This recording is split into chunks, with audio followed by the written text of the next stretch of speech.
handling that, I believe it went through my skin. I did not ingest it. Okay. Welcome to the Rebel Chaser channel. My name is Gail, and this clip comes from Judge Jason Elmore at Michigan's 28th Circuit Court in Wexford.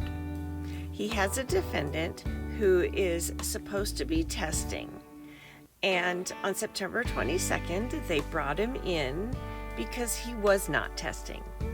And his excuse on that day was that he just doesn't have the money. He's very poor and he just doesn't have the money to test. But he swears he's clean.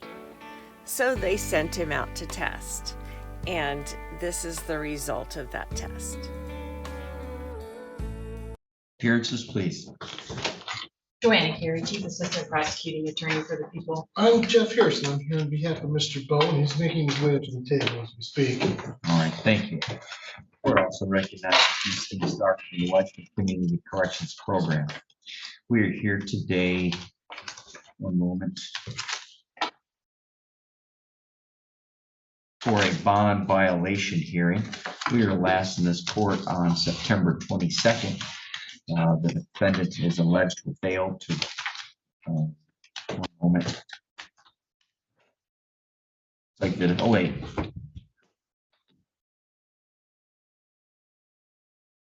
We had an additional violation for the defendant testing positive, if I recall correctly. Is that what we're here for today? Yes, Your Honor, he pled to the prior violations, Yeah. but then you had him test and he tested positive, so he was remanded. All right, that's right. I see that. And that was last done here on September 22nd. Mr. Bowen, again, there's an allegation that you tested positive for the use of a controlled substance. That test was done last week on the 22nd. You have the right to challenge that at a contested hearing. That hearing, I think, we're set for today. Mr. Harrison, what are we doing? Your Honor, Mr. Bowen is prepared to accept responsibility. Okay. Mr. Bowen, please raise your right hand. Sir, do you swear or affirm that the information and testimony you're about to provide will be the truth, the whole truth, and nothing but the truth, sir? Yes, sir. Thank you. Your Honor. Mr. Bowen, you understand you have the right to have a hearing and make the prosecutor prove the allegation? Yes, sir. Are you willing? Yes, Your Honor. Are you willing to waive that right to a hearing? I am. And you hereby admit to testing positive for a controlled substance because you would use a controlled substance? I do. With explanation, no. Well, let's go ahead. Let's hear what your explanation is. Don't tell Okay, me you smoked a cigarette with something in it. That's the most popular one I hear, and I never buy it. I found a box in my closet. Okay. And I'm cleaning it out, and I found some. And Found some what? methamphetamine. Okay. And I wasn't using much, but I used, and Okay. Handling that, I believe it went through my skin. I did not ingest it. Okay. Don't even try that. I'm not sure. No, I'm not gonna buy it. Let's just stop it. I don't know who in jail. No, stop. I don't know who in the jail is spreading these concepts. You can go back and tell them it doesn't work. No, stop talking. Ms. Perry, let's go ahead and put on a witness. Thank you, Your Honor. The people call Ms. Bismarck. It went through my skin. I'm Just sorry, start. I called the wrong witness. I called her Ms. Bismack. That's not her name. It's okay. Give her hair color. Go ahead, ma'am. Do you swear or affirm that the testimony you give in this matter will be the truth, the whole truth, and nothing but the truth? Yes. You made a mistake. To refresh my memory, please state your name for the record. Ms. Dean Stark. Thank you. Ms. Stark, what is your occupation? I am the manager of the Community Corrections Department in Wexford. And as part of your job to test people who are on bond. Yes. And were you, was Mr. Joseph Bowen assigned to test with your office? Yes. Do you know how often? I believe he was testing 4 times a month.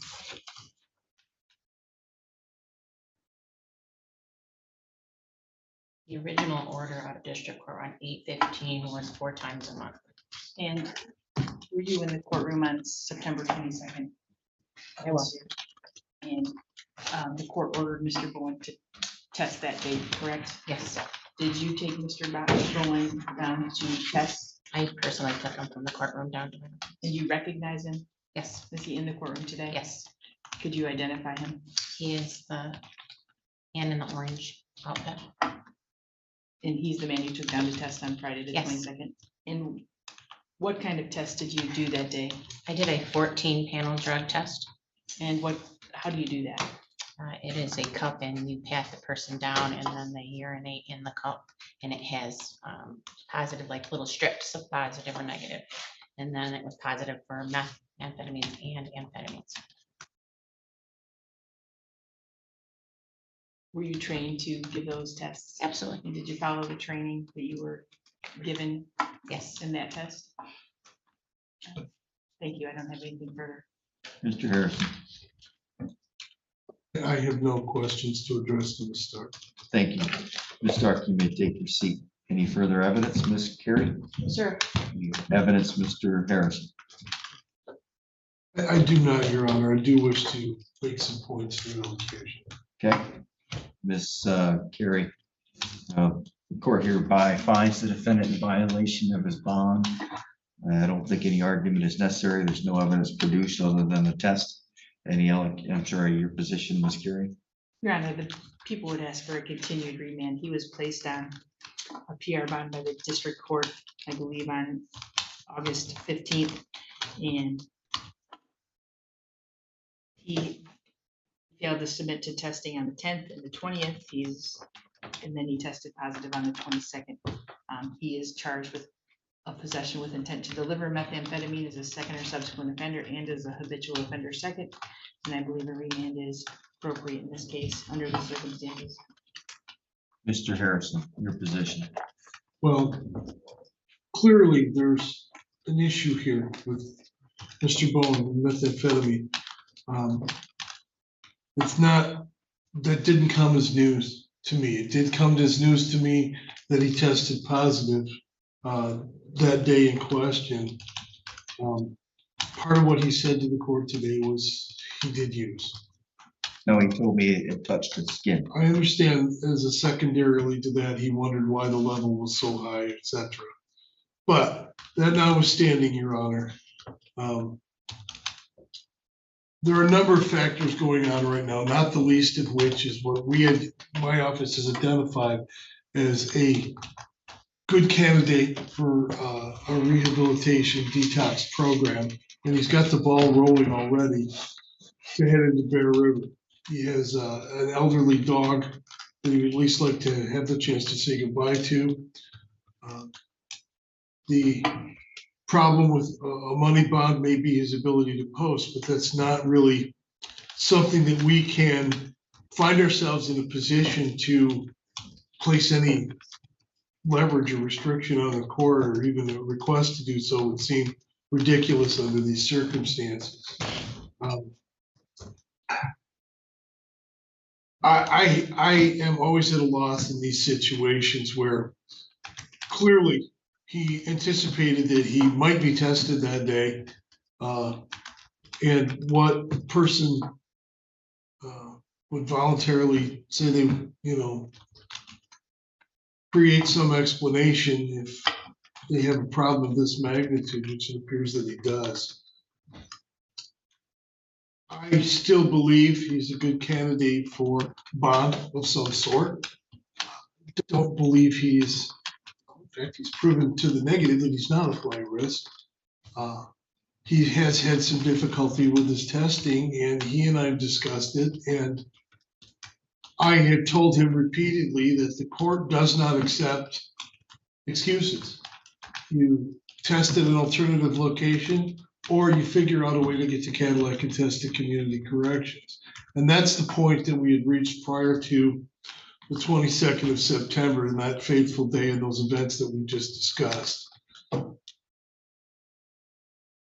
I see the dilemma this presents to the court, that you have someone who is placed on random testing and is somehow avoided testing positive in that regimen. And at least from the court's perspective, it could be the appearance that as soon as we break that rhythm, and test him when he has not anticipated that he would be tested. He comes up positive. I wish I had a way to dispel the court of that notion other than a simple request that this is not the case. I would like him to be on bond because he does have a number of health issues that it will be difficult, if not impossible, to fully address while he is incarcerated. But I obviously find myself, and Mr. Bowen does too, not in the position to negotiate or mandate or even make a fervent request. It is more of a plea. Thank you. Thank you. Mr. Bowen, you came in here and tried to lie to me. There's no way I'm going to allow you back on bond. You tried to tell me it went through your skin. Don't even talk. This is not going to help you. No. I'm guaranteeing, and I'm going to send a message back to that jail through you. Do not come in here and tell me, admit to it, and then tell me it went through your skin by accidentally touching it or somebody putting it in a cigarette, which is the most common one I hear. The answer is the court's going to revoke bond and remand you to the custody of the jail, and you will sit there until this case is resolved. I used, Your Honor. No, you didn't. And I was not trying to lie to you. I was trying to tell you how it became to that use. Okay, so it went through your skin? No, I handled it, and once I handled it and I seen it, there was just a little bit there. I used it. Well, I never said I appreciate that it. it All right. went through my skin, sir. I think that, All right, well then Your Honor, maybe I misunderstood, but you were starting to go down that road, but I'm going to I tell you see what, that. the answer is today, the court's revoking your bond, remanding you to the custody of the jail. there's no way I can get a bond or Not right now.